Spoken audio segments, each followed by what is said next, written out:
सध्या मी विजयगड या बंगल्यामध्ये आहे.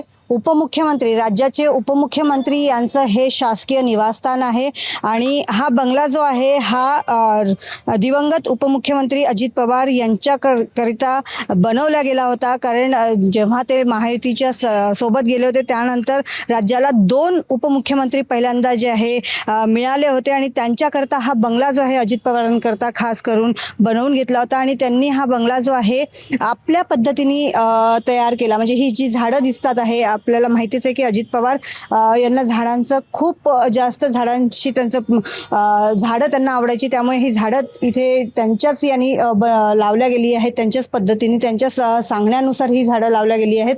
आणि आज हा बंगला जो आहे राज्याच्या पहिला महिला उपमुख्यमंत्री जे आहे सुनेत्रा पवार यांच्यात स्वागतासाठी जो आहे तो सज्ज झालेला आहे. पहिल्यांदा त्या उपमुख्यमंत्री झाल्यानंतर या बंगल्यात येत आहेत आणि त्याकरता जे आहे आपण बघू शकतो की तयारी देखील इथे सुरू आहे त्यांच्या स्वागतासाठी इथे. आणि पहिल्यांदा त्या नागपुरात उपमुख्यमंत्री झाल्यावर येणार आहेत आणि याच शासकीय निवासस्थानमध्ये त्या येणार आहेत आणि त्याच्यासाठी ही तयारी जी आहे ती सुरू आहे.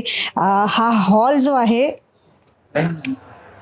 हा हॉल जो आहे हा इथे आपण बघू शकतो की या हॉलमध्ये आपल्याला अजित पवार यांचा फोटो जो आहे तो पाहायला मिळतो आहे. तो फोटो इथे लावण्यात आलेला आहे अजित पवारांचा.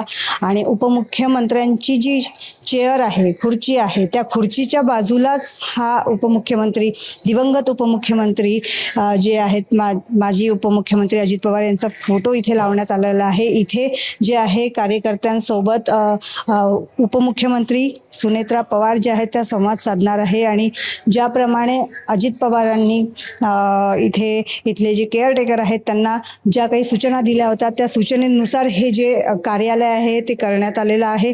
आणि आपण बघू शकतो की इथे जे भिंतीवरती काही फोटोज लावले आहेत त्याच्यामध्ये देखील अजित पवार यांचा फोटो जो आहे तो आपल्याला पाहायला मिळतो आहे.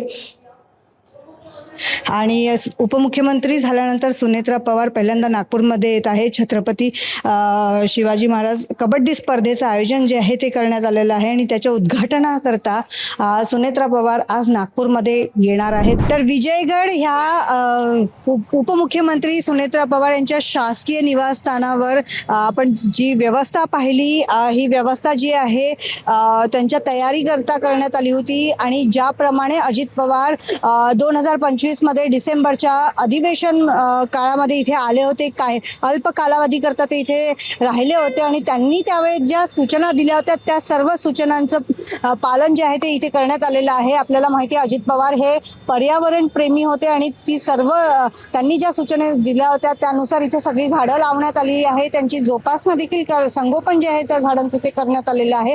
आणि सुनेत्रा पवार या पहिल्यांदाच उपमुख्यमंत्री झाल्यानंतर याच विजयगड बंगल्यामध्ये येणार आहेत. आणि आपण बघू शकतो आहे की बंगल्याच्या बाहेर देखील जे आहे हे पोस्टर जे आहे त्यांच्या स्वागताचं लावलेलं आहे कार्यकर्त्यांकडून. कार्यकर्त्यांमध्ये देखील एक वेगळाच उत्साह जो आहे तो पाहायला मिळतो आहे. कुठेतरी अजित पवार यांची उणीव जी आहे ती जी आहे कार्यकर्त्यांना नेहमीच भासणार आहे, परंतु कुठेतरी सुनेत्रा पवार यांच्यामुळे ती उणीव भरून निघेल का असं देखील आता प्रश्न जे आहेत ते उपस्थित होत आहेत. आणि त्यांच्या स्वागताकरता कार्यकर्ते जे आहेत त्यांनी हे बॅनर जे आहे स्वागताचं इथे लावलेलं आहे आणि विजयगड बंगला जो आहे त्यांच्या स्वागतासाठी जो आहे तो सज्ज झालेला आहे.